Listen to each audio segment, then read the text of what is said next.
네, 반갑습니다. 에코빌딩의 영업팀장을 맡고 있는 이호걸입니다. 저희는 그 빌딩 사업부 내에 있는 팀이고요. 저희가 주로 핸들링하는 아이템들은 보시는 것처럼 전 세계 마켓 리더를 구축하고 있는 이온 메타와 고조파 필터, 그다음에 인슐레이션, 절연 파괴를 검사하는 인슐레이션 모니터링 시스템, 그게 이제 파워 쪽 제품이고요. 보시는 것처럼 이제 대형 빌딩들에 들어가는 이제 HVAC 공조 시스템이나 출입 통제 시스템, 조명 제어 시스템, 또는 통합 배선 이런 것들을 빌딩 쪽에 종합적으로 저희가 제공을 하고 있습니다. 최근 이제 오늘 주로 얘기할 것들은 파워 쪽 관련 제품들이고요. 여러분들이 이제 기자분들이시니까 많이 들어보셨겠지만 최근에 이제 리뉴어블 쪽이 많이 뜨고 있고요. 그 리뉴어블 쪽의 풍력이나 또는 이제 태양광들이 시간당 이제 그 생산량들이 계속 급변하다 보니까 이런 것들이 이제 굉장히 파워 퀄리티 영향을 많이 줍니다. 그래서 실제로 지금 몽골, 러시아, 중국, 한국, 일본 연결하는 동부가 안 나오는데 동부가 나옵니까? 동부가 이제 슈퍼그리드라는 게 좀 이제 나오고 있고요. 또 국내 이제 강원도 쪽에서 수도권으로 들어오는 그 HVDC 라인도 구축을 하고 있습니다. 그러니까 실제로 가정이나 이런 데 보면 저희가 DC 제품들이 많이 쓰고 있어요. 그게 왜 그러냐면 그러니까 점점 갈수록 우리가 전자화된다라고 보시면 되겠어요. 여러분들 쓰시는 모바일 폰 또는 뭐 집에서 쓰는 이게 PC 또는 LED 등까지 다 DC입니다. 그래서 이제 앞으로 어떤 패러다임 시프트가 일어나고 어떤 이제 파워 시프트가 일어날지는 모르겠지만 굉장히 우리가 생각하는 것보다는 빨리 전력 시장이 변화하고 있다는 측면에서는 깊이 한번 생각해 볼 필요가 있다고 생각을 합니다. 지금 아까 사장님도 말씀을 해주셨고 이제 동영상도 미리 보신 분들은 아시겠지만 슈나이더는 에코스트럭처라는 용어를 쓰고 있고요. 실제로 맨 밑에 단의 말단 디바이스들이 제일 중요합니다. 여기서 데이터를 올려주지 못하면 어떤 것도 구축을 할 수가 없는 거죠. 그래서 IoT, 통신을 가미한 디바이스들이 차단기, 릴레이, 미터, UPS, 고주파 필터 대부분의 전기 제품들이 지금은 다 통신을 하게 되어 있습니다. 실제로도 과거에는 그 회사별로 프로토콜을 따로 썼는데 요즘 아시는 것처럼 MV 쪽은 다 IC6180으로 통일되지 않습니까? 그런 개념들, 이제 LV 쪽까지도 61850이 지원되는 제품들도 나오고 있고요. 또 대부분 TCP/IP 베이스로 가기 때문에 통신 속도가 예전하고 전혀 다릅니다. 그런 것들이 묶여서 데이터를 올려주면 이제 엣지 컨트롤에서 우리가 파워 익스퍼트 매니저라든지 파워 스카다 오퍼레이션이라든지 또는 빌딩 쪽에 에코스트럭처 빌딩 오퍼레이션 이런 엣지 컨트롤 소프트웨어들이 데이터를 모아서 모니터링도 하고 컨트롤 제어도 합니다. 여러분들이 아시겠지만 제어와 모니터링은 전혀 다른 별개의 문제입니다. 굉장히 다른 측면이라는 걸 한번 생각을 해보실 수가 있고요. 그렇게 모인 데이터들이 위로 올라가면 이제 AI가 그 빅데이터를 어널리틱해서 어떤 서비스를 할 것인지 아까 이제 전에 동영상이 한번 나왔었는데요. 이런 게 있어요. 톰과 샘이 전혀 그러니까 옛날의 과거에 트레디셔널 웨이하고 모던한 웨이가 있었죠. 뭐냐면 지금도 사람들은 전기실에 가면 눈으로 딱 보고 문제가 없다고 돌아옵니다. 근데 전기는 눈이 안 보여요. 어떤 문제가 일어날지 모릅니다. 근데 이제 이런 어드바이저 레벨들을 사용하시고 이제 클라우드 베이스로 이제 통신이 매일 실시간으로 올라가는 건데 향후에 어떤 문제가 일어날 수 있는 예측도 하는 거죠. 그러면 아침에 딱 출근했을 때 태블릿에 자 오늘은 이 포인트가 어제에 비해서 전력을 많이 소모하고 있거나 열이 나고 있거나 이런 걸 알 수가 있는 거예요. 그럼 그것만 보면 되거든요. 그러니까 눈에 안 보이는 것들을 얘네들은 본다는 측면입니다. 그게 정확한 데이터가 올라와 줘야 되고 그 기반은 어디냐면 말단 디바이스와 센서들이 정확해야 된다는 거죠.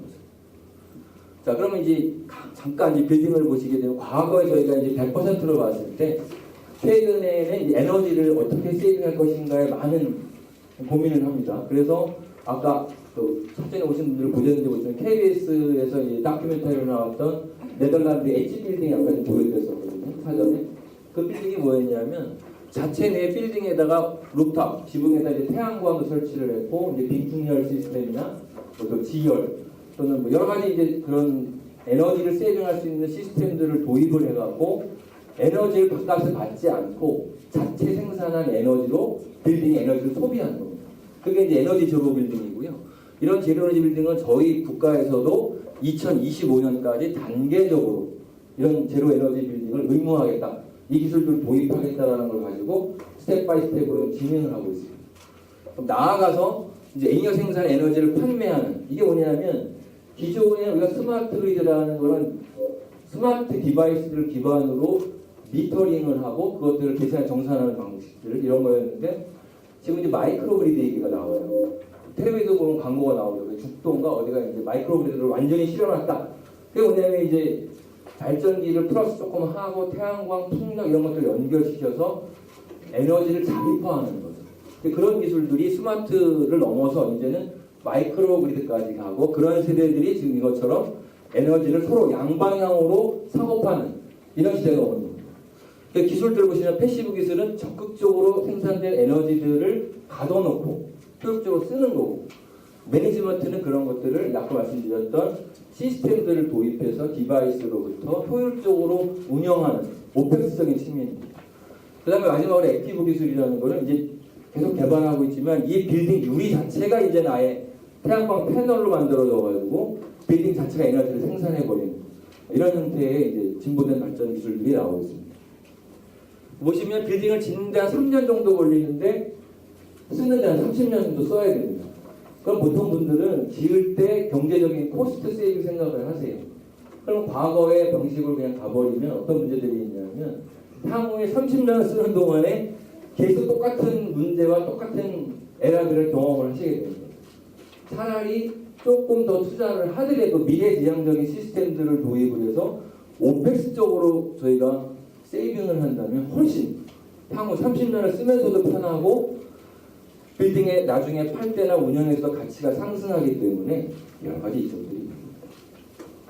그래서 사람들이 이제 이런 빌딩이나 큰 공장들을 지을 때 고효율 모터, 고효율 인버터 또는 뭐 공조 시스템, 그다음에 전력 조명 제어 이런 것들을 씁니다.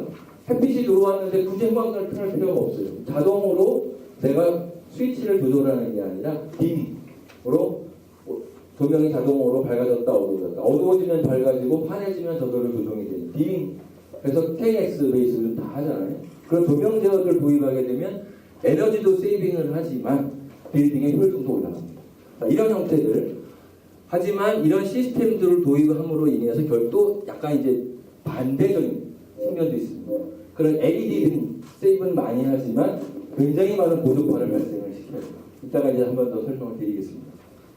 이게 기존의 이제 시스템입니다. 빌딩 보시면 보통 한 30개 정도 시스템 여기 약식으로 표현했지만 대형 빌딩 같은 경우는 한 30개의 인더스트리얼 서버와 또 한 10명 정도가 상주에서 계속 그 시스템을 모니터링하고 굉장히 독립적으로 시스템들이 구성이 되어 있습니다. 지금 말씀드렸던 에코스트럭처는 그런 시스템들을 통합하기도 하지만 상호 연계를 합니다. 간단한 예를 들어드릴게요. 여러분들은 회사에 가면 다 출입카드 쓰고 다니십니다. 찍어야지만 들어갈 수가 있고요. 프린트를 해도 찍어야 프린트가 나옵니다. 요즘 다 이제 그렇게 되어 있는데 모바일 폰에다 이걸 심어드려요. 그럼 모바일 폰을 갖고 건물 앞에 가는 순간 얘가 모바일 폰 인식을 합니다. 아, 이 사람은 우리 직원이야. 그럼 출입문 딱 열리고 들어가는 순간 내가 14층 룸에 그럼 엘리베이터에 눌려져 있어요. 14층이. 올라가면 내가 들어가는 순간 지식 센서가 동작을 해서 불이 내가 누르는 게 아니라 불이 저절로 들어옵니다. 그리고 엘리베이터를 타는 순간 이미 내 방에는 러닝 모드, 스탠바이 모드에서 러닝 모드 맥락방이 돌아가고 있는 거예요. 또 요즘은 이게 4차 산업혁명의 화두 중에 하나가 뭐냐면 개별화입니다. 개별화라는 건 뭐냐면 그동안은 나 짜장면, 너 중짜장면 막 이런 식인데 요즘은 안 그렇잖아요. 난 짜장면, 넌 짬뽕 다 틀려요. 주문이. 계산도 각자 합니다. 카드로 하죠. 전 세계에서 현금이 제일 빨리 없어진 나라가 대한민국이라는 얘기도 나옵니다. 아마 2, 3등 안에 들어가거든요. 저희 젊은 세대들은 안 갖고 다니더라고요. 현금은 거의. 그런 그 시스템들 변화가 있어요. 그게 빨리 지금 변화가 있고 지금 제가 말씀드린 그 연동이라는 거는 뭐냐면 그 모바일폰 하나에다가 심어서 그 하나만 갖고 다니면 전체 시스템이 연동을 하는 거예요. 그리고 개별화라고 4차 산업혁명 말씀드린 것처럼 내 조명은 내가 핸드폰에 조절할 수가 있어요. 요즘은 집에서도 보시면 그 바깥에서 옛날 유비코터스였죠. 집에서 누가 보일러를 켜놓고 갔는지 조명을 켜놓고 갔는지 내가 여기 사무실에서도 체크가 가능한 시대가 왔지 않습니까? 그런 시스템들이 연동되는 시스템이라고 보시면 됩니다. 그래서 냉난방 관리, 전력 관리, 보안 관리, 뭐 CCTV 이런 시스템들을 하나의 메인 시스템으로 통합을 하고 거기서 관리하는 이런 형태의 좀 진보된 형태 발전 시스템들이 나오게 되어 있습니다. 이런 예를 이제 병원에서 저희가 샘플을 잡아드리면 환자가 병원에 갔을 때 등록을 하고 차트를 갖고 다닙니다. 차트를 갖고 다니면서 계속 접수를 해야 되고 다시 받아야 되고 기다려야 되고 이게 만약에 이런 식으로 연결되는 통합 시스템이라 그러면 한번 병원에 내원하는 순간 등록을 해놓으면 자동으로 스케줄에 맞게끔 시스템끼리 연동을 하게 되는 거죠. 이런 게 사실 4차 산업혁명인 거고 그 개인이 편안하게 그 시스템이 따로따로 하는 것들이 아니라 자연스럽게 호텔에 가서 에어컨을 크고 끼는 건 옛날입니다. 요즘은 호텔에 가서 내가 이 공기가 뭐 이렇게 알러지나 이런 거 못 느낄 정도로 굉장히 쾌적하게 다니면 그게 제일 좋은 시스템인 거죠. 고객이 편안하게 해주는 시스템. 그런 걸로 저희가 방향을 잡아야 되는 겁니다. 여기 보시면 보통 우리가 스카다라고 얘기를 하는데요. MV 쪽 레벨에서부터 트랜스포머를 거쳐서 LV 레벨까지 일종의 싱글라인 다이아그램인데 저기도 보기 쉽도록 싱글라인에다가 그림까지 섞어놨습니다. 그래서 이제 스위치기, MV 스위치기에서 LV 스위치기요. 들어가는 보호계전기부터 미터, 차단기. 요즘 차단기들은 모바일폰만 갖다 대도 얘가 몇 번의 메카니컬 온오프를 했고 전기적인 접점의 수명이 얼마가 나왔는지 다 읽어드립니다. 굉장히 진보했어요. 전기 쪽도 이미 IoT 기반의 기술들이 워낙 발전을 해서 자 이런 시스템들이 엮어서 데이터를 올려주면 저희가 전력 감시 제어라든지 또는 전력 PQ, 파워 퀄리티를 볼 수도 있고요. 에너지 관리, 얼마나 소모하고 있는지 볼 수 있습니다. 자동 절체, HSBT라고 들어보셨을 거예요. 하이스피드 부스 트랜스퍼라든지 또는 CTTS, ATS 이런 자동 절체를 통해서 정전이 없이 무정전 절체를 통해서 전체적인 시스템이 안정적으로 흘러갈 수 있도록 이런 것들이 전체적으로 연동이 되게 되어 있습니다. 그래서 각 라인별로 저희가 파이 차트나 바 차트로 어느 건물이라면 몇 층에서 또는 생산 라인이라면 어느 모터, 어느 기계 쪽에서 에너지를 많이 소비하고 있는지를 저희가 위클리, 데일리, 쿼터리 다 분석을 할 수가 있는 거죠. 이런 싱글 라인 그려서 킬로와트, 바, 아워, 파워 팩터 다 볼 수가 있고요. 사고가 났을 때도 저희가 앞에 보시면 이오메타 같은 경우는 그런 걸 합니다. 뭐냐면 아웃사이드에서 사고가 타고 들어온 거냐 실제 내 공장이나 빌딩에서 에러가 나갖고 사고가 난 거냐를 보실 수가 있어요. 만약에 아웃사이드 타고 들어왔다 그러면 이거는 피해 보상을 청구할 수가 있는 거죠. 그러니까 한전도 요즘은 꼼짝 못합니다. 왜냐하면 이런 미터들이 다 잡아요. 이 사고의 파형이 노이즈가 어디서 들어왔는지를 알려주는 거죠. 그럼 내가 정전 사고가 났는데 내 잘못인 거냐 위에 거기서 들어온 사고냐를 알 수가 있어요. 이런 굉장히 중요한 포인트입니다. 네. 다음은 이제 에피션시 관련된 건데요. 보통 이제 이런 전기 공장이라든지 빌딩들의 네트워크들이 좀 데이터가 정확하게 올라오지 않음으로 인해서 문제들이 발생되는 경우가 있고요. 그 다음에 10% 정도는 이미 수명이 거의 다해서 이제 리뱀핑을 해야 될 시기에 다가오는 것들도 있고, 한 15% 정도는 자기가 쓰고 있는 스위치 기어나 전기적인 품질에 문제가 있다는 걸 알고는 있으나 이걸 투자할 여력이 없거나 또는 큰 문제가 아니기 때문에 그냥 쓰는 경우들, 이런 경우들이 있어요. 예. 근데 실제 이제 데이터 센터 같은 경우에도 굉장히 그 전력 품질이 중요한데 보면 그렇게 고급 제품들을 사용하지 않는 경우들이 많아서 많은 문제들을 야기하고요. 실제로 이제 이게 부분적인 사고일 때 연도별 이제 금액이고 완전 정전됐을 때의 금액인데 한 번 정전됐을 때 한 8억 원 정도. 실제 얼마 전에 이제 이쪽 사고 한 번 있었죠. 신촌 쪽에 데이터 센터 사고 한 번 있었는데 제가 듣기로 피해 그 보상 금액이 어마어마하더라고요. 왜냐하면 다 죽어요. 텔레비도 안 나오고 모바일폰 다 죽어버리고 요새는 할 게 없어요 사실. 텔레비도 거의 다 인터넷 TV 연결해놨기 때문에 그 사고 피해액은 엄청납니다. 이런 사고들이 실제로 왜 생기냐면 파워 퀄리티 그런 경우들도 많고요. 그건 이제 화재 때문이었는데 여하튼 저희가 이제 그런 데이터 센터라든지 공장이라든지 빌딩의 초기 단계부터 컨설팅, 사실 저희가 제품을 판다기보다는 이 큰 전기 회사들은 컨설팅 엔지니어링 업체라고 보셔야 돼요. 그래서 설계에서부터 저희가 컨설팅이 들어가고 어떤 제품들을 어떻게 사용하셔야 코스팅도 세이빙 되고 이 나중에 오펙스에서도 절감할 수 있는지 그 부분들을 저희가 컨설팅 해드리고요. 실제로 각 피더별로 얼마 정도의 에너지를 사용하고 있는지, 또 사고가 났을 때 그 디지털로 어느 포인트에서 사고가 시작됐고, 또 저희가 이제 교류 같은 경우는 RST 3상을 쓰지 않습니까?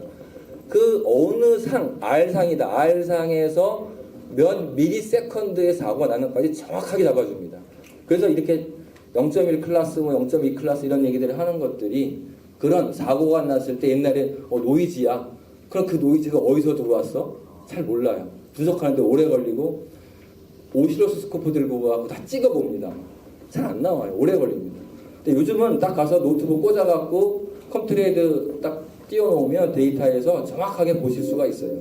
그 R상이냐 S상이냐 어느 상에서 몇 날, 몇 시, 몇 초, 몇 밀리세컨드 사고가 날까지 다 분석을 할 수가 있습니다. 그리고 이제 에너지 아까 사용 분석을 말씀을 드렸었고요. 그 다음에 이런 전력 품질에 대해서 실제로 반도체 회사 이런 데들은 웨이퍼 가공을 하기 때문에 굉장히 민감해요. 잠깐만에 우리가 보통 세그나 스웰이라고 얘기하는데 순간 깜빡 사람들은 못 느끼는 거죠. 그렇지만 얘네들은 영향을 받아요. 기계는 잠깐 흔들리면 그 웨이퍼를 다 버려야 됩니다. 그 반도체 회사들은 그 밀리세컨드 단위의 세그 앤 스웰을 잡아서 전압을 안정적으로 유지하기 위해서 수백억 원씩 투자를 합니다. 실제로. 우리가 다 아는 S사라든지 둘 다 S사네요. 반도체가 대형이. 근데 그런 데들은 진짜로 그런 세그 스웰 때문에 엄청난 파워 퀄리티에 투자를 하고 있다는 측면. 예. 그래서 그게 이제 언더볼테이지냐, 오버볼테이지냐, 또는 세그냐, 스웰이냐, 또는 트랜지엔트냐, 플리커냐. 굉장히 많은. 우리는 통상 뭐라고 하냐면 엔지니어들은 그냥 노이즈가 들어왔어요. 이렇게 얘기를 합니다. 정확하게 구분하지 않으시고. 예. 그런 것들을 볼 수가 있고요. 파워 팩터. 그러니까 전압과 이제 전류가 위상차가 생김으로 인해서 파워 팩터가 약간씩 차이가 생기는데 우리나라도 한전에서 벌금을 부과하죠. 파워 팩터가 나쁘면. 좋아지면 인센티브를 주고. 그러니까 이런 파워 팩터들을 저희가 정확하게 모니터링을 하고 그 모니터에 대한 대책을 세우는 거예요. 보통은 일반인들은 이제 캐패시터 뱅크를 이제 설치를 합니다. 근데 캐패시터 뱅크를 설치한다고 무조건 역률이 개선되는 건 아니에요. 그러니까 일반적으로 그런 위상차가 많고 문제가 많다 그러면 이제 설치하면 좋아지는 경우도 있는데 만약에 그게 그런 문제가 아니라 고조파에 의해서 역률이 나빠진 거를 캐패시터 뱅크를 달아버리면 배가 뚱뚱해지다가 어느 순간에 터져버립니다. 이런 것 때문에 전기 이제 엔지니어들이 현장에 방문을 하고 이 역률이 왜 나빠졌는지를 보고 나서 대책을 같이 강구하는 게 정확한 답이라고 할 수 있습니다. 그런 부분들. 저희 시스템들은 대부분이 아까 지금 보여드렸던 것들은 파워 스카다나 PME, 파워 모니터링 익스퍼트에서 전반적인 에너지 컨수미션이라든지 사고라든지 모니터링을 통해서 종합적으로 보는 시스템들. 저희는 이제 에너지 매니지먼트 ISO 50001 인증도 받았고요. 또 CO2 요즘 최대의 이슈인데 사용 전력량을 CO2로 환산을 해서 어느 정도의 이산화탄소 배출하고 있는지 배출량도 모니터링이 됩니다. 아까 마지막에 보여드렸던 IoT 기반의 디바이스들, 엣지 컨트롤러 소프트웨어를 올리고 마지막에 이제 클라우드 베이스의 인공지능이 분석하는 서비스를 한다고 그랬지 않습니까? 그게 이제 그 중에 하나가 이제 이쪽에는 파워 어드바이저가 되겠고요. 보시면 어떤 문제가 발생했을 때 그 문제로 인해서 각종 디바이스들, 영향을 받는 디바이스들 리스트가 쫙 나옵니다. 얘 사고가 나면 얘들 다 영향을 받아.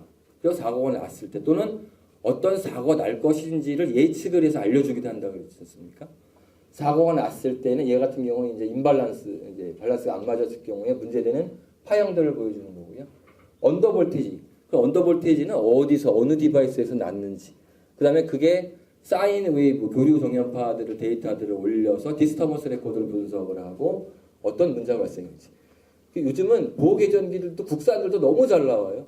사고 시에 프리폴트와 패스트폴트를 끊어서 딱 이니시에이터가 오는 순간 정확하게 기록을 합니다. 그 파형만 긁어다가 디스터번스 분석을 하면 정확하게 사고 분석을 할 수가 있는 거죠. 오늘의 이제 제가 말씀드리고 싶은 거는 고조파 필터고요. 고조파 필터는 저희가 이제 그동안 인더스트리얼 쪽에 주로 중점을 두고 했었는데 오늘 이제 출시되는 제품은 영상 고조파를 잡을 수 있는 빌딩 쪽에 아파트나 이런 데 사용되는 필터고요. 이게 뭐냐면 보시면 우리가 이제 교류라고 하는 220V 교류라고 하는 거는 정연파의 사인파입니다. 근데 여기에 이제 고조파가 섞이면 이런 식으로 막 찌글찌글해져요. 근데 이거를 이제 저희 고조파 필터가 여기다가 딱 되면 이제 이런 식으로 파형이 다림질한 것처럼 정확하게 이제 표현이 되는 굉장히 디테일하게 가는 거죠. 보시면 이게 실제인데요. 그 오프쇼 바다에서 추출하는 가스나 이제 석유로 추출하는 오프쇼 플랫폼에는 그 끌어올리는 이제 물을 끌어올리거나 이런 것들이 석유를 끌어올리는 것들이기 때문에 인버터를 대용량 인버터를 씁니다. 동작을 시키면 이런 인버터에서 이제 이런 고조파가 나오고 고조파가 섞여 있는 것들을 고조파 필터를 사용하기 때문에 이런 형태의 사인파로 바뀌어져요. 극단적인 예를 보시는 거고요. 대부분이 이런 겁니다. 이제 그 인버터 자체가 컨버터와 인버터가 같이 있는 거죠. 그러니까 교류를 받으면 일단 다이오드 브릿지가 컨버팅을 해갖고 DC를 만들고 DC를 PWM 방식의 이제 스위칭을 통해서 다시 AC로 만들어갖고 모타를 조정을 합니다. 굳이 그냥 뭐 AC 주지 왜 그걸 또 AC를 바꿔서 이렇게 속도 조절이 안 돼요. 모터를 그냥 꽂은 순간 그냥 돌아버리면 계속 도는 거예요. 내가 이 모터의 속도를 조절하고 싶어. 그러면 이게 우리가 보통 1초는 이제 60초, 1초, 그렇죠? 1초. 그게 보통 60Hz라고 얘기를 하잖아요. 60번의 이제 사이클이 움직이는 건데 그 사이클을 조절해갖고 우리가 보통 인버터를 다른 말로 VVVF라고 얘기를 하잖아요. 베리어블 볼테지, 베리어블 프리퀀시. 그 속도와 주파수와 전압을 조절해갖고 이 모터의 속도를 조절하려고 하는 거거든요. 그러니까 실제로 집에서 보시면 요새 빨래 건조기, 그다음에 세탁기, 냉장고, 심지어 스탠드도 다 뭐죠? 인버터형입니다. 다 인버터를 써야 절감이 된다라는 얘기를 하는 거죠. 그게 바로 이 인버터예요. 그 인버터가 단상인 경우 대부분 뭐가 나오냐면 3차 고조파. 그 다음에 이제 인더스트리얼 쪽에 3상을 쓰면 5차 고조파가 나옵니다. 한 번 더 보여드릴게요. 이건 얘인데 이렇게 섞인 것들을 얘가 액티브 필터가 반대파를 쏴줘가지고 정연파를 만들어줘요. 그러니까 인버터가 일으킨 IGBT가 일으키는 이런 노이즈들을 또 다른 IGBT인 고조파 필터가 잡아주는 겁니다. 보시면 이제 고조파 잘 모르시는 분들 설명 한번 드릴게요. 일반적으로 우리가 이게 사인 정연파입니다. 그래서 1초 동안에 60번 사이클이 흘러가게 우리가 60Hz라고 얘기를 해요. 3차 고조파는 이 한 사이클이 보통 16ms 정도 되는 거죠. 왜냐하면 T는 F분의 1이니까 1년에 60 하면 16ms 정도 됩니다. 타임으로 보면. 그 16ms 안에 3차는 3개가 산이 올라오죠. 3사이클이 흘러가는 거고 얘는 5번의 사이클을 가지는 겁니다. 그래서 여기 60Hz 곱하면 180에 60에 곱하면 300Hz가 되는 거죠. 얘네들이 섞여서 원래 이런 파형이 나와야 되는데 이렇게 나오는 겁니다.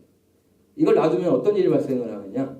기기들이 이제 이 원인은 다시 잠깐 보여드리고요. 이게 이제 설명 다시 한번 드릴게요. 그럼 아까 말씀드린 것처럼 그럼 이런 고조파들이 어디서 나오는 거냐? 이런 겁니다. 인버터. 얘도 인버터예요. 그냥 베리어블 스피드 드라이브고 뭐 프리퀀시 드라이브 이런 거거든요. 그다음에 디머 이게 이제 LED 등이라든지 또는 아까 말씀드렸던 그 조명 제어 쪽 관련된 것들 또는 PC 이런 게 노트북 같은 거 보시면 다 이만한 거 하나씩 붙어 있어요. 그게 다 뭐냐면 SMPS거든요. 스위칭 모드 파워 서플라이. 그거 다 AC를 DC로 바꿔주는 거예요. 실제로 가정에 LED가 많이 쓰시게 되면서 기존의 건물 아파트에 한 집씩 이제 LED를 바꾸기 시작합니다. 처음에 문제가 없어요. 한 1000세대 넘어가는 데서 전부 LED 바꿔버려요.